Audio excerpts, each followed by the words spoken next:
It's on. Thank you so much. It disappeared for me.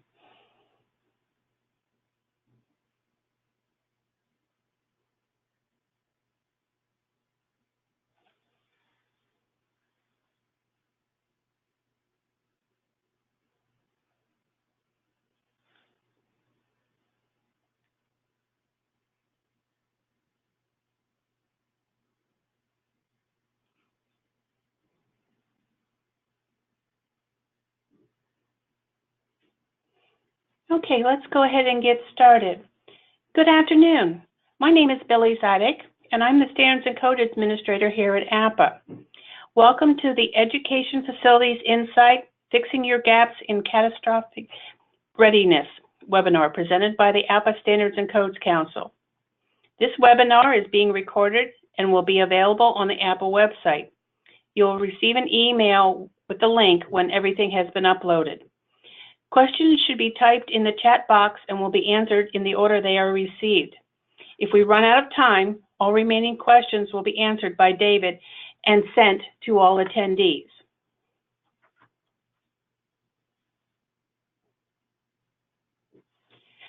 These monthly webinars are now giving continuing education credits for attendance. If you have a group assembled in one room attending this webinar, please contact me at Billie, B-I-L-L-I-E, @appa.org, and I will send you a form to complete so everyone will receive credits. These are the members of your Standards and Codes Council.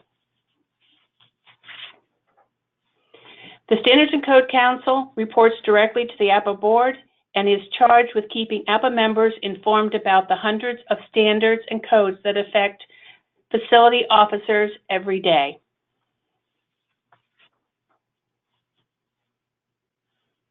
As noted on this slide, the Council has a mission to provide the latest information on standards and codes to its membership.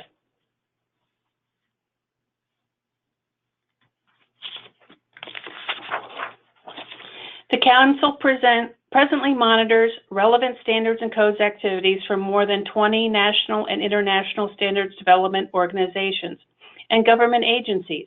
Among the organizations that are followed most closely are National Fire Protection Association, American Society of Heating, Refrigerating, and Air Conditioning Engineers, the American Society of Mechanical Engineers, the International Code Council, which is responsible for the International Building Code. APPA collaborates with the organizations identified above.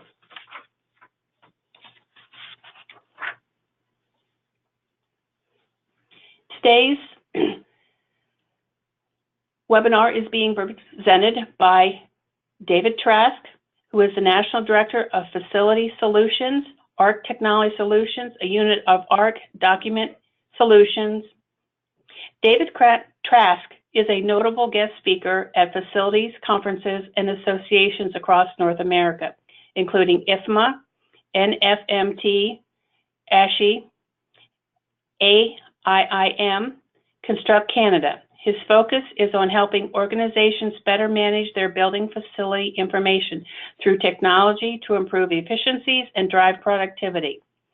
Trask consults healthcare, municipalities, K-12 school districts, universities, federal agencies, retail and private owner groups with modern, proven strategies and best practices. It is my honor to introduce David. Thank you, Billy, and it's a pleasure to be here today.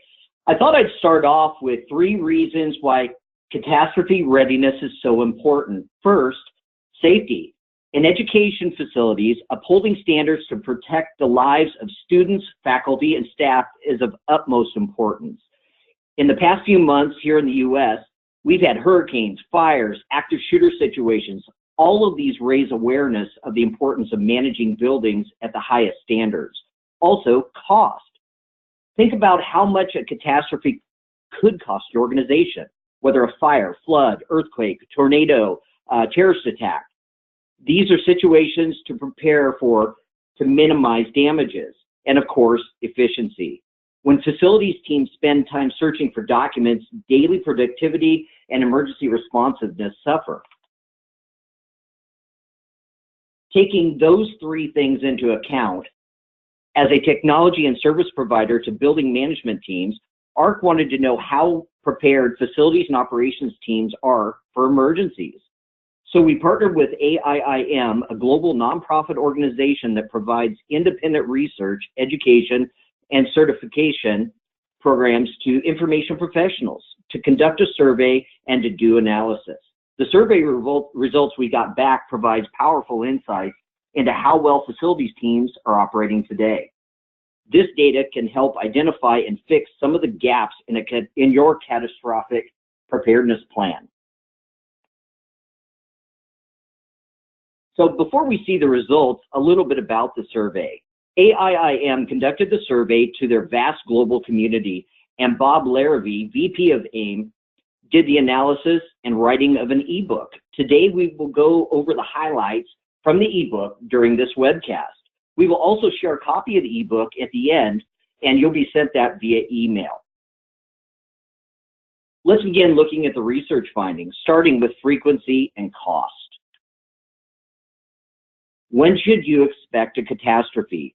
Based on survey results, facilities and operations managers told us that the average facilities team faces a catastrophe every 2 years. As you can see, the frequency varies based on the number of buildings managed. It's important to note that a catastrophe is defined as any unplanned event that costs the organization $150,000 or more. So let's go ahead and take a poll.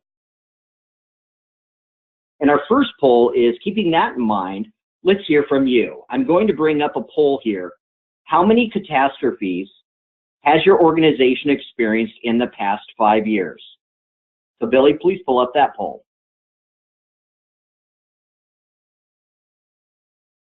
Okay. We're getting some good responses. Thank you.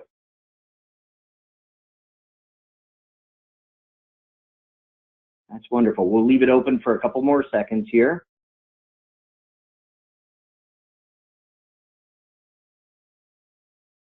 Okay, great. Great responses. Thank you.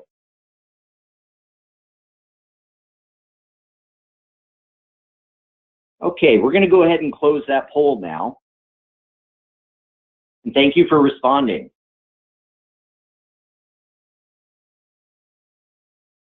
So let's take a look at what's happened recently. So what we've seen in just the past few months is, in August, we had Hurricane Harvey, September, Irma, and then in October, we had the Las Vegas gunman and also the Northern California wildfires. That's just in the past, recent months. My goodness, that many catastrophic events have happened. So, but the most common catastrophes hits almost all of us. Those are water leaks and floods, electrical problems, fires, etc. Those are the types of things that happen all the time. So let's go ahead and open up another poll, and we want to hear from you too. I'm going to bring up a poll here. How many catastrophes has your organization experienced in the past 5 years? So go ahead and start that next poll there, Billy. Great. And please just make your selection.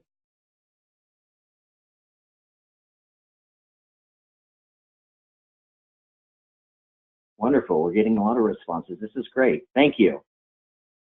This helps us to better our stats as well. So help us by please answering this. This would be great.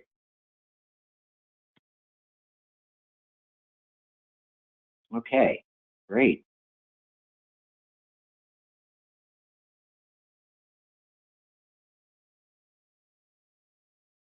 Okay. All right, let's go ahead and close that poll. Thank you so much.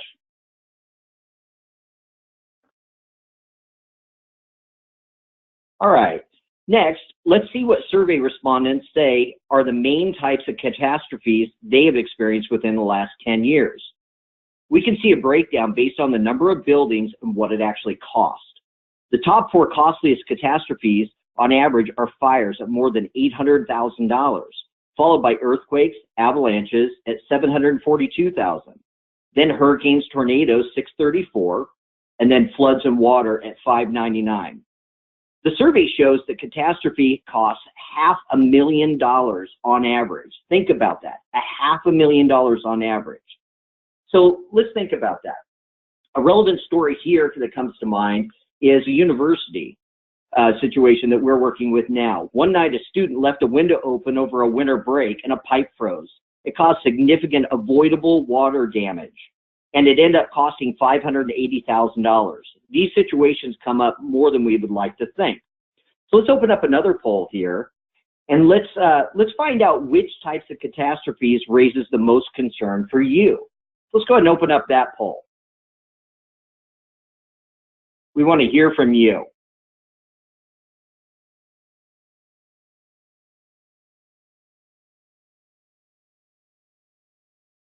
Okay. Looks like we actually have a poll. It's not coming up. Okay, let's go ahead and move on then. Go ahead and close that, Billy. Yeah, David, it's collecting. I'm sorry? It is collecting. Okay. Great, let's leave it open, and thank you so much.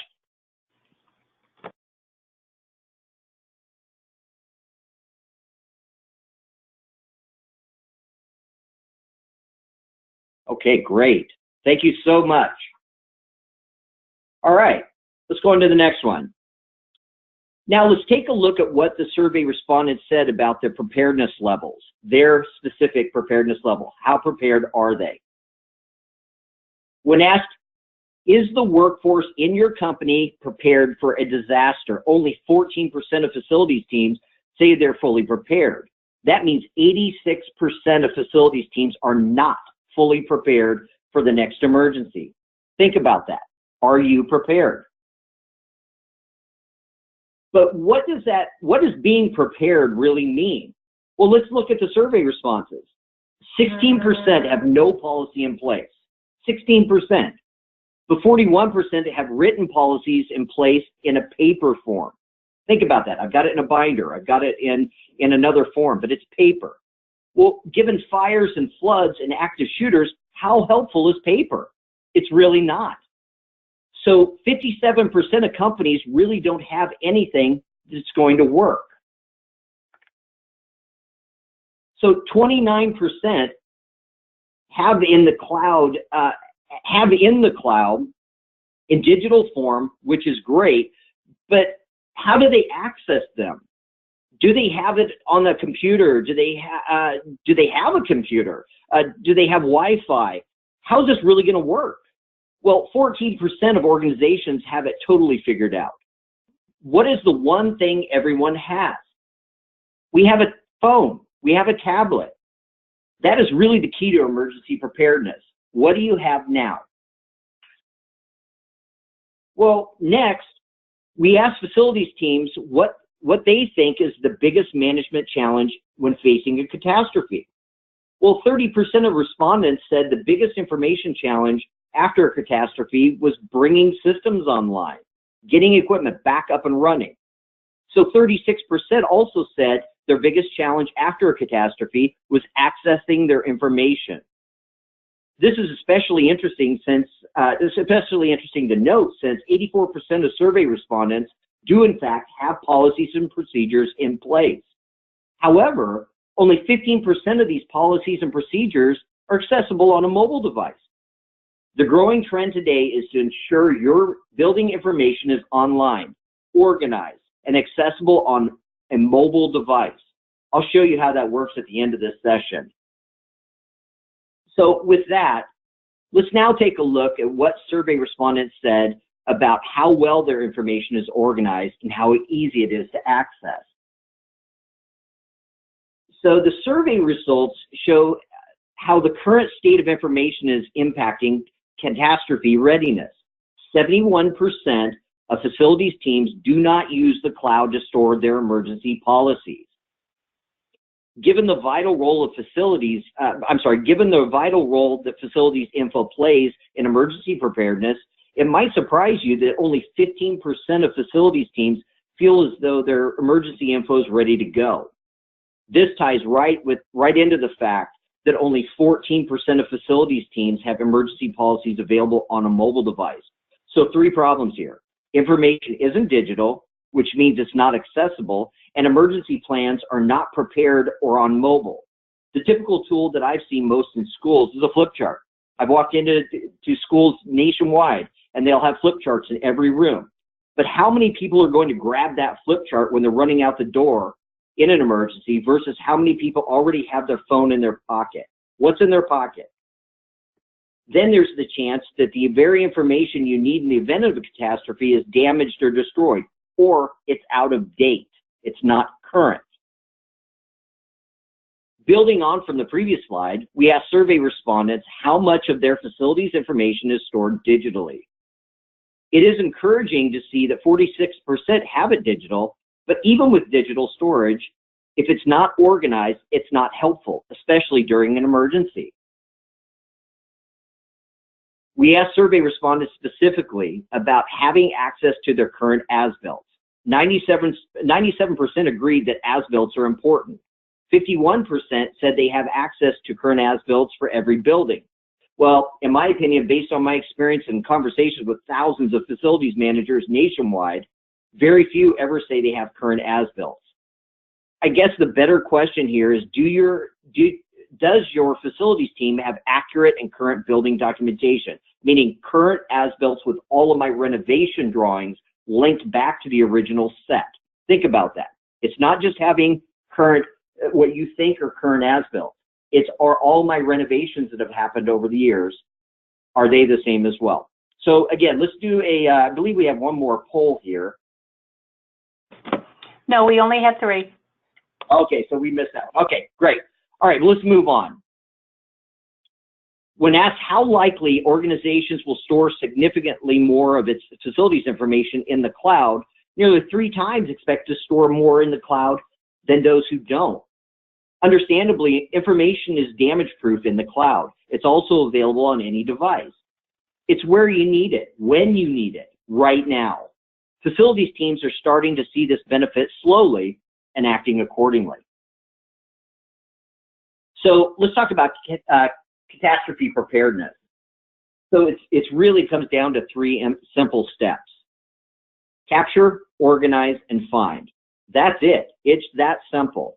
So number 1 is digitize all important facilities documents and store them in the cloud. 2, organize the relevant emergency documents. And 3 is ensure documents are accessible quickly on a mobile device. 1, 2, 3. We touched on productivity a bit in the previous slides, but we're going to dive into some concrete numbers to demonstrate some of the missed opportunities we're seeing as they relate to money and time. There are several costs, seemingly unrelated to catastrophe preparedness, that you face as a facilities professional. All of these, maintenance, productivity, succession planning, and other items roll up significantly and are avoidable costs. So let's talk about maintenance. Based on the survey, the average facilities team misses performing preventative maintenance at least 6 times per month. Think about that. 6 times per month, they're missing preventative maintenance tasks. Maintenance misses have an impact on the life of your equipment. Equipment breaks down more frequently when you're not doing preventative maintenance. If you recall back to the types of catastrophes, equipment failure was reported as the most common type of catastrophe with an average cost of $372,000. Here again, we see the connection between efficient daily operations and effective emergency preparedness. So the survey also asked how much money the average facilities team wastes on repairing equipment that actually is under warranty. Think about that. The results say $81,000 is wasted annually. So let me share a real quick story here. So we're working with a big box retailer, and they actually had a sewage pipe burst on a brand new building. So the in-store manager calls the first plumber he could find in the phone book, okay, which voided the warranty. So in this scenario, a very small problem, which was a sewage pipe burst, that turned into a full-blown facilities catastrophe. If that manager would have been able to quickly pull up that warranty information and found the original plumber's contact info, it would have been front and center. The facilities manager would have been solving a minor event instead of something that cost tens of thousands of dollars. In that case, it was actually $45,000, but they voided the warranty on a brand new building that was 3 months old. Think about that. So now, let's get into productivity and efficiency issues. So the survey reports that average facilities team is incurring 50 hours of overtime each month. This amounts to $50,000 per year in overtime costs. Let's next take a look at a possible contributing factor and what's causing this overtime, which is searching for information. We asked survey respondents about how much time they spend searching for information they need. How much time are they spending? So in this graph, we show the amount of time spent searching for information based on campus sizes. Based on my experience, though, I think this number is really low. Most facilities people I talk to might not necessarily factor in the amount of time they spend either going back and forth to the plan room or driving back and forth to the office because they grabbed the wrong plans, or they're out in the field and they had to drive back to the office and get the documentation they needed to solve the problem. If it's during rush hour, think about that. Or school just let out, or any number of different factors here, or there's an accident on the road. There's a good chance the trip back to the office is going to take at least 30 minutes or more. Once you factor in the drive times, in addition to flipping through binders and searching through plan sheets or digital files, suddenly 47 minutes on average becomes twice that amount or more. But based on the survey, an average of 47 minutes is spent per day searching for information. An average of 47 minutes per day amounts to 15.6 hours per month per team member. Think about that. Think about that with regards to your team. As we saw earlier, the average facilities team works 50 hours of overtime each month.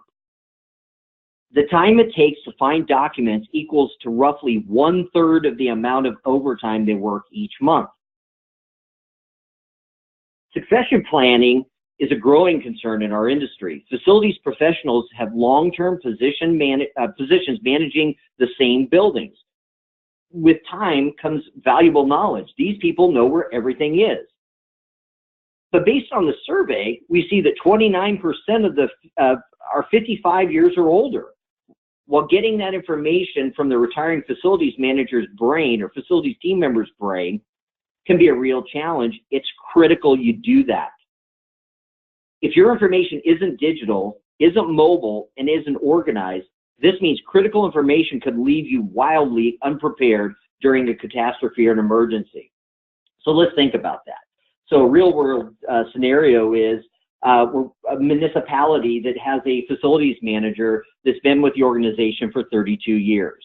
She went in, and I just met with her, and she went in and gave her boss her notice. 32 years with the same organization.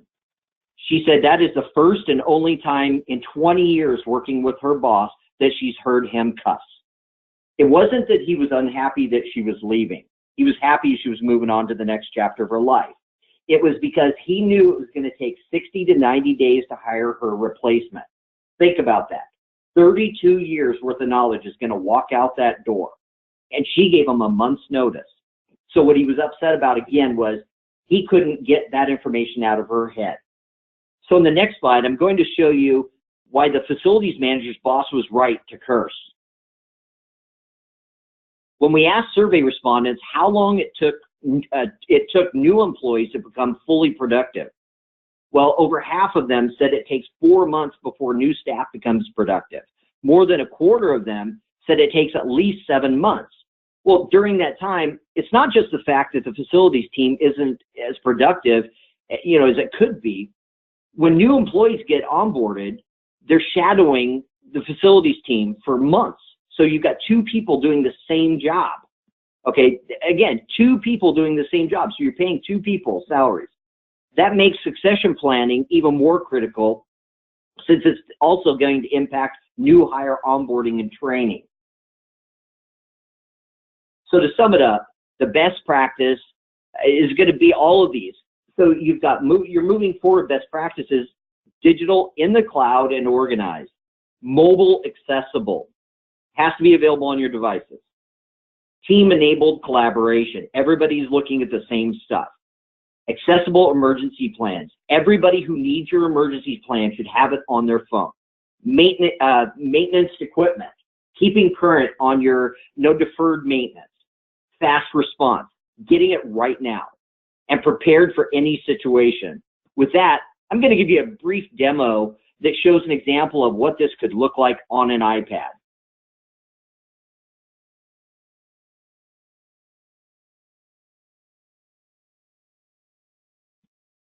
Okay, so picture this as a campus. So you're looking at my iPad right now. So picture this as a campus. So I have all of my information for all of my buildings tied to my campus. And then let's select this building 3 here. So all of the information for building 3 is right here on my tablet, on my phone, when I need it right now. So let's click on our as-built button. So what you do is you organize all of your as-builts, comb through all of the paper drawings, comb through all of the digital content you have, and organize it into a log sheet like this. This is all of your history of this particular building. But let's click on the top one here. So then you click on a set, and it goes to every sheet in that set is now linked. You can see it here in blue. But I've got a few sheets linked, so let's take a look at that. So you can click on an individual sheet here. So I've got some architectural plans here. Let's click on one of them, and it goes to that corresponding sheet. Then I zoom in here, and all the detail callouts are all linked. Click on a detail, and it goes to the corresponding detail sheet. That fast. I never have to go back to a plan room. It's all right here. So now let's look at how do we get all of our documents, all of our plan sheets in one spot? So I've had hundreds of renovations over the years. How do I tie all those puzzle pieces back into one spot? Because again, when you do a renovation, we understand that you don't get a full set of plans. You get just the section of the building that they worked on. They're never going to give you the full sheet. So let's look at that. Let's click on our floor plan button here. And let's click on our first floor, level 1. So what this shows is all of those puzzle pieces. And I use that example of a puzzle because that's exactly what you typically have. So when I have all these renovation drawings, I have all of my original sets of plans for my building. They're all over the place. So now this is all of those puzzle pieces put together into one complete puzzle. So what you see here is a background image is an original drawing. This black and white part is the original drawing from when this building was built. But then you can see all of these different renovations that have happened over the years. So we've got one in 2000, one in 1967, one in 2003, and again, another one in 2000.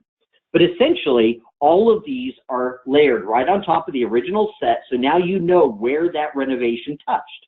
Let's click on our 2000 occupational health relocation here, and it goes right to that set. That set, I can flip these back and forth and see all of the different renovations that have happened in that section, and every sheet in that renovation are also linked here. Then I go to my O&M manuals. All those binders you get, okay, all of the binders are also in here, tied to the building. So no more binders. Let's click on our O&M. Here's all of those binders with a date and what it is. Let's click on our boiler install O&M here, and there it is. And we go right to the table of contents, and everything that's in that table of contents is linked. So let's click on our permit here, and it goes right to the corresponding permit. Everything's in one spot. Now, also, we addressed warranties earlier. How are you tracking your warranties? How are you leveraging those warranties?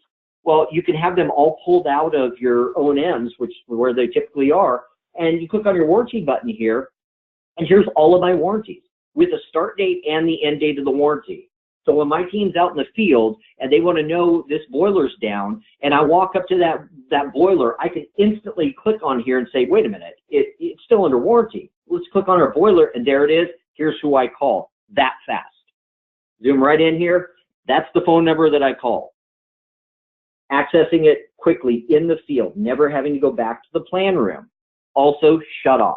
Having access to where my shutoffs are. Okay. got a real quick story. Is one of the universities that we work with had a huge water leak, that $580,000 leak that we were talking about. It was the 6th floor of a building. It took them 2.5 hours to find that shutoff. Think about that. 2.5 hours that they estimated 1,000 gallons a minute of water was going on the ground. Let's click on our shutoff button here. Every floor would have every shutoff called out, as well as your water mains outside. So you would have a floor list here.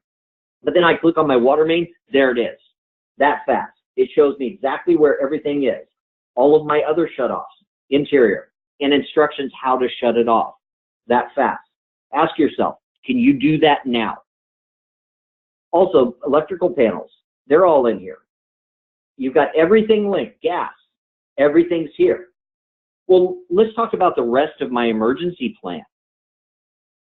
So here's an example of how an emergency plan, an effective emergency plan, can be pulled up on my phone or my tablet wherever I am. If I'm in a classroom, that fast, I can pull it up. It's all right here. Click on my building, done. So my overall emergency plan is in here. I also have all my safe refuge areas all called out, all the rally points. Where do I go? Okay. Shutoffs again. This would be floor to floor. Floor plans, architectural floor plans showing the interior and exterior of my building. So I'm going to address that here in just a minute, but that's going to show you, and a first responder, the interior of my building. Also, evacuation maps. These are evacuation routes per floor. Okay, so we know that some of our customers with high rises provide the four floors down method. If I'm 6th floor or above, I'm 4 floors down. That's my evacuation. Equipment maps. Do you know where all of your extinguishers are, your defibrillators, fire hoses? This is an example of how you can pull that up so fast or immediately. All my extinguishers, click on an extinguisher, there it is with the tag and instructional videos how to use it. And I'm actually going to show you a search here in a minute, because we'll address how you could actually handle in case of a recall of fire extinguishers, which just happened. Okay. Also, fire protection drawings, they're all in here. Click on it, it goes right to that corresponding sheet. Okay. Emergency contacts. This changes, so this will be an editable form, but now you know who to call in case of an event. Also, training information. One of the things that we all know is you can never train enough. So this links to an external video. It can link to hard copy training information on the fly. Also, all of my action plans. Like we addressed at the very beginning of the presentation, with all the events that have happened in the recent few months, having action plans available to everybody on our team, not just facilities, but it could also be the instructors. But now I can click on my active shooter here, and it tells me exactly what I'm supposed to do. Everything's right here. Evacuate, hide out, take action. Everything's in one spot, all in one spot. But then also, remember what we were talking about is it's not just sharing it with my internal team. How do I share that information out with a first responder? My father's been a first responder for 45 years. And one of the things I asked him was, when you roll up to a building, are you blind going in? Meaning you don't know what's on the other side of that door when you kick it in. And he said, yes. We have no idea if there's a wall, a hallway. We have no idea what's on the other side of that door. And I said, well, let's think about it this way. So what if you were able to share out with first responders in case of an active shooter? So I say there's an active shooter on level 1, first floor. I go to my architectural floor plan here, and say I've got a shooter in this break room lounge here. Again, first responders don't have a clue where that break room lounge is, let alone where a hallway or anything else is in my building. So by clicking this little text box down here at the bottom, I click on the little message icon here, I can do this. The shooter's in this room, send help. Go up in the upper right-hand corner up here. Let's click this little box up here with the arrow coming out of it and select document. I hit my current view button here. Pulls up this little window here. Hit this message icon. All I've got to do is type in somebody's email or somebody's phone number in here. I'm actually going to type mine in and hit this little blue arrow here. And it just sent that right to me, right to my phone, on the fly, in the field, that fast. That's how fast I can share this out with a first responder. Let's see how long it takes for me to get that.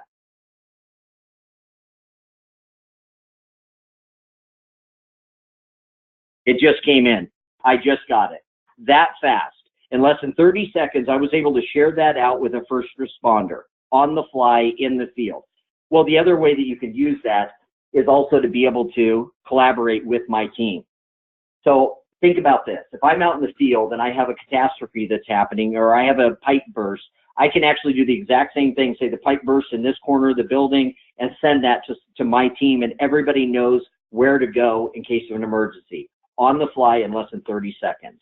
That's what we're talking about, speed, access to my information when I need it right now. So that's part of the live demo. That's the end of the live demo there. I appreciate it. And thank you. For more information here, please go to e-arc.com or call 855-500-0660. And back to you, Billy. Thank you, David. We have some questions that have come through. First question is, Great. what is the source of the cost of average losses? I'm sorry, what was the question? What is the source of the cost of average losses? Well, typically the average losses, and it goes down to the compounded factors of a loss. So I've got a water pipe that burst. It's a compounded cost. It's not just the water. It's not just the water that's going in and getting that water out of there. It's also the results of that damage from that water, drywall, flooring. It's a compounded cost. So that came back from the industry survey, and we'll share out those results in the ebook when we send that out as well, so you can get some more information. Thank you. Our next question is, what would an emergency facility policy cover? Well, it depends on your situation. So it varies. It very much so varies from school to school. I've seen where schools will actually literally copy and paste information that they found from other schools. I've also seen that they will access information from I Love You Guys, which is a fantastic resource for emergency preparedness and training information. There are numerous different resources that you can pull in, from American Red Cross to, from Homeland Security. There are a number of different ones that you can pull resources from. Thank you. Our next question is, what kinds of information are we talking about storing in the cloud for facility emergency teams? Well, it's all of the information, including plan sheets. It's your emergency management binders. All of the information associated with my emergency plan is all stored there. Typically, it's going to be basic floor plans, calling out my equipment, calling out all of the different emergency procedures. You may have information linked to videos on, in case this event happens, what do you do? So that's your action plan. But again, it's all the relevant information regarding your particular plan. Thank you. Next question. What are some examples of important facilities documents? Well, again, it goes back to relevant documents for each building. So that's a floor plan, evacuation routes, all of the, where are my fire extinguishers, all my defibrillators in the building. It could also be, where are my shutoffs, like we showed. All of the information relevant to how can I mitigate some of that damage that's going to happen in case of an emergency, but more importantly, react right now. So think about that. There was just a school shooting in NorCal this week. It just happened the other day, but that school went into lockdown, so that shooter couldn't even get in there. So they had a full emergency program. If this event happened, they locked down. So think about that. Do you have that type of procedure in place right now? Okay, thank you. Our next question is, what if I don't have internet access? Will it still work? Can I use it offline? You absolutely can. You can have it local on your device. So think about what just happened down in Puerto Rico. So every cell tower's down. You can have this synced locally onto my device, just per building, the entire campus, whatever makes sense for you. I have multiple different projects and multiple different buildings synced locally onto my iPad, and I can put those on and off on the fly. You always will also have a local copy on your server or on your hard drive, because there's always a synced copy local. So if you lose everything, you lose your internet, you lose power, okay? It's on your iPad if you've got it synced. It's all local. Okay. Next question. Does it work on any device, any phone, including Android? Oh, it does. Absolutely. It works on, I actually have, personally, I have an iPhone, I have an iPad, which you just saw, and I have an Android device, and it works on all of them. Thank you. Our next question is, how would your facilities administration buy into a program like this in a university setting with no emphasis on a true PM program or even doing PM? Well, I would actually like to answer that one offline. That's a deeper conversation. But at the end of the day, we can actually set this up, and you can set this up so that we can show you some of the ROI on this. But it's very simple. It comes down to mitigating damage as well, so we can help build that case. David, I will send you this gentleman's contact information for you to contact him directly. Okay. That's Looks perfect. like our last question we have here is, for the warranties data, the 81K was an average. Do you know how that was broken down? Yeah, we do. We'll refer to the ebook on that one, but essentially the way it breaks down is, if you have 20 or more buildings, it averages about 117,000 per year in damage. Now think about that. That's not one particular event necessarily. It could be multiple events. I'm actually working with another organization right now that he said he has an average between his 95 buildings. He has an average of 100 plus water issues per year. Okay, that sounds like a lot, of course, but it's 100 water issues per year. But on average, it's about $15,000 per incident. 15 grand per incident. So it's not one that's $117,000. It's a bunch of little ones that add up to that number quickly. I've had a few other attendees chime in that they would like to have the same type of information, so I will send both of these contacts to you directly, David. That is wonderful. I'd be happy to answer any. That's the end of the questions I currently have in our chat, our question boxes. Again, the attendees, please type a question in the chat box if you have any.